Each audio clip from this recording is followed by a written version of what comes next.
What is up, everyone? It's Quinn here, and in today's video, I'm going to be going through some of the top buy low trade targets heading into week 3 of the fantasy football season. So 1 week in, if someone has a slow start, most people aren't going to completely panic, completely freak out. But if players have a slow start through 2 weeks, your league mates start to get worried. They might want to sell low on some players, and I think this is a nice spot where you can get some really nice values heading into week 3. If you guys enjoyed the video, hit that like button, subscribe. Any questions, drop them down below. But let's just dive right into my first buy low player, and it is going to be Garrett Wilson. He's coming off of back-to-back underwhelming games. It's not like he tanked in these matchups, but he went 6 for 60 week 1, 4 for 57 in week 2. This was a guy that was in most leagues drafted in the first round. So if you're getting like 12, 10 PPR points per game, that's not what you're expecting out of your first round pick. But he started off the year with pretty tough back-to-back matchups. He had the Niners in week 1, just a great overall defense, also like first Aaron Rodgers game back. And then he was shadowed by L'Jarius Sneed here in week 2. So tough start through 2 weeks. There are going to be growing pains with his Jets offense. This is Rodgers and Wilson's, first season playing together. Their chemistry will continue to develop. I think Rodgers individually will also just continue to get more comfortable. He's coming off the torn Achilles. So I think this offense is just going to build throughout the season. If you can buy Garrett Wilson as like a non-top 12 wide receiver, if he's now valued as a high-end wide receiver 2, really anywhere as a wide receiver 2, I would definitely look to do so. His usage is there. The targets are there. The air yards, his route participation is great. Rodgers looked better in week 2. I think this is going to be a great duo moving forward. And if you can buy low on Garrett Wilson, I definitely will, because you could be getting a mid to high end wide receiver 1, at a wide receiver 2 price tag early on in the season. Now, the next buy low wide receiver, it's going to be from the same draft class. It is going to be Chris Olave. And he's also a pretty screaming buy for me here. We knew that coming into the year that Chris Olave was talented. He was the wide receiver 25 in points per game as a rookie. He was the wide receiver 19 points per game last year.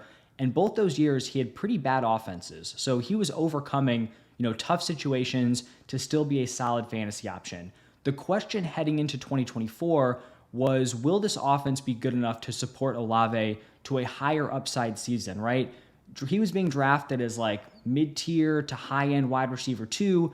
He had finished as a mid to back-end wide receiver 2. Like, could this be the year where he takes the leap? Does he have top 12 wide receiver upside? And I think the answer through 2 weeks is that this Saints offense definitely can support him. They dropped 47 points in week 1, and that was against the Panthers. So you could say it was fluky. Can they do it against a real defense? Week 2 against the Cowboys, they go out and drop 44 points. Despite those 2 huge games, Olave has been a little bit underwhelming. He went 2 for 11 in week 1. Then in week 2, he went 4 for 81. So week 1, kind of a dud game.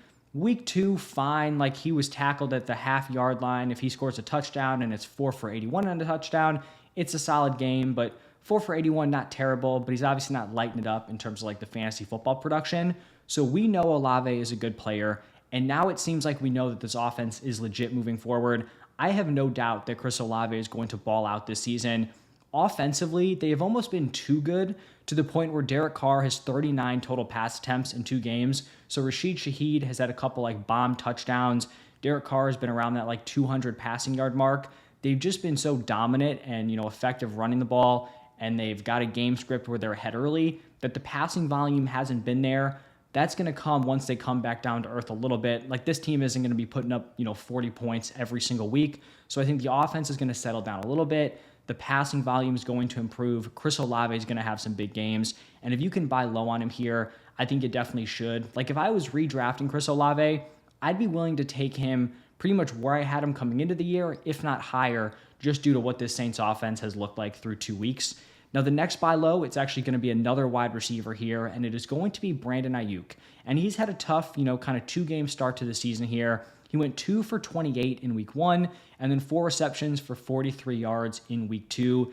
This is kind of just the nature of these Niners weapons. You have 3 elite pass catchers in Brandon Aiyuk, Deebo Samuel, George Kittle. Brandon Aiyuk has kind of just been the odd man out in week 1, week 2.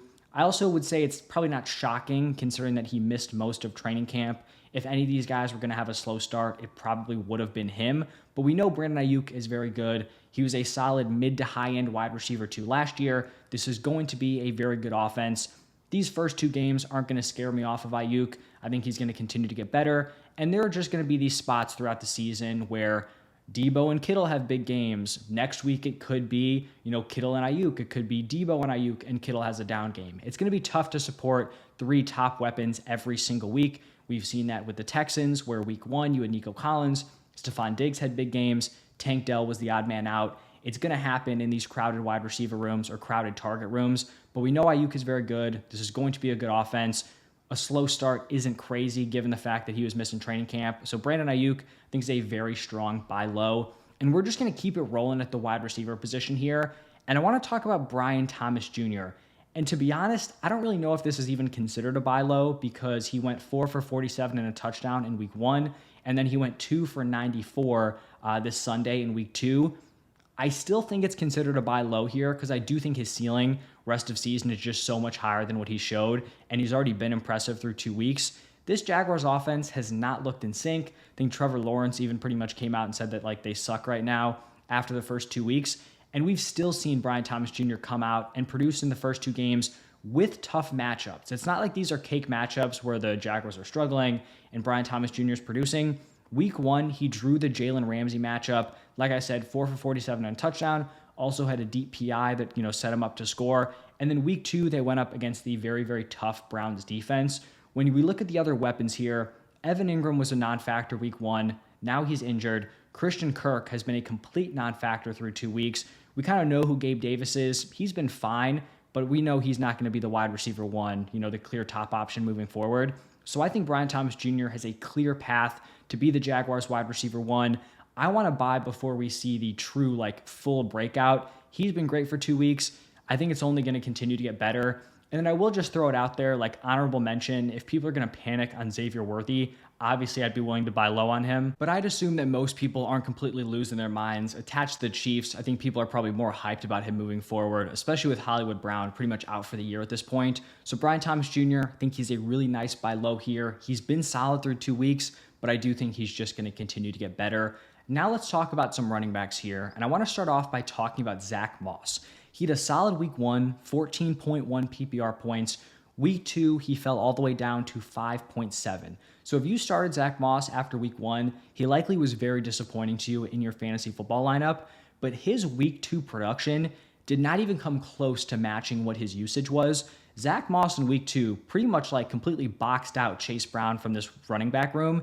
Zach Moss had an 80% snap share, a 63% route participation. He took 12 of the 16 running back carries, and then he took pretty much all of the valuable opportunities. He took 8 of the 10 goal line snaps. He took all the third downs. If Zach Moss can retain the usage he saw here in week 2, his price will never be this low again. I think heading into the year, myself included, I think a lot of people thought this was going to be a close committee. It was going to be Zach Moss, Chase Brown, somewhat of a split, 50-50, 55-45, 60-40, whatever direction. But I think most people, we're not expecting one of these dudes to be the clear-cut workhorse, at least, super early on in the season. At this point, we're kind of getting close to just Joe Mixon usage out of Zach Moss here. And I feel like he's being valued as a running back 3, back-end RB3 when the usage is very, very strong. And if it sticks, he should be a locked-in running back 2 moving forward on this offense with legit back-end RB1 upside if he can hit in the touchdown department. So Zach Moss, I think, is a screaming buy here. And then another running back that I think is a screaming buy and really just a perfect buy window, it's going to be Bucky Irving. In week 2, he did pretty much nothing fantasy-wise, 2.2 points, but this is more due to Rachaad White just continuing to underperform as a rusher. As a rookie, he came in, averaged 3.7 yards per carry. In year 2, he got a much larger role, was now operating as the workhorse. He was at 3.6 yards per carry. Now, you can blame that on the offensive line. You can blame it on the coaching, but that is the most rushing yards under expected in the NFL. So according to Next Gen Stats, he had the most rushing yards under expected out of every single NFL running back. Not great. Now here, through 2 weeks in 2024, he's at 2.1 yards per carry, and he is at the 3rd most yards under expected. So that is 3 straight seasons. That is now 3 different offensive coordinators, and we are still seeing Rachaad White struggle to be an efficient option as a runner. You compare that to Bucky Irving, who's at 5.2 yards per carry on 16 attempts. Now, I'm not expecting this to be like Bucky Irving is going to average 3 more yards per carry than Rachaad White. It's a small sample size for both these dudes. But we have a larger sample size of Rachaad White being very, very inefficient. And yards per carry is definitely not a perfect stat. Like, I'm not treating that like it's gospel. But to just be severely inefficient for an extended period of time, you can't do that before you're going to see, some usage change. Eventually, you're going to lose opportunities. And I think Bucky Irving's going to have the opportunity to continue expanding his role here. And keep in mind that Bucky Irving also has pass catching upside.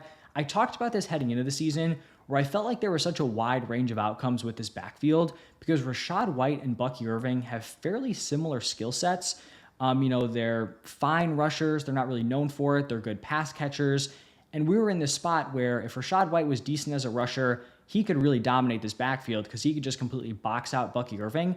But if Bucky Irving is the better pure runner and he also, has some juice as a pass catcher, I feel like Rachaad White has a chance of getting phased out of this backfield. So if you can buy low on Bucky Irving, he's probably going to be very cheap, but could end up being a playable running back within the next couple of weeks. And then I guess an honorable mention here to Blake Corum. At this point, he might get dropped in most leagues. He could be free. Kyren Williams has been pretty inefficient. He's been dominating the usage, but it hasn't really been leading to production. This offense has just been devastated by injuries. I just wouldn't be shocked if Sean McVay wanted to mix things up here or at least get a better look at Blake Corum moving forward. So if your league mate is willing to just give him away for free, I would totally feel cool adding Blake Corum to my roster. He could be a throw-in piece, or if he ends up just getting dropped onto waivers, I would definitely be looking to pick him up. But that's going to wrap it up for all of my top trade targets here. I think you can definitely get some higher upside wide receivers. I think there are some running back sleepers here that could be nice options for you moving forward. So thank you all for stopping by, and I will see you in the next one.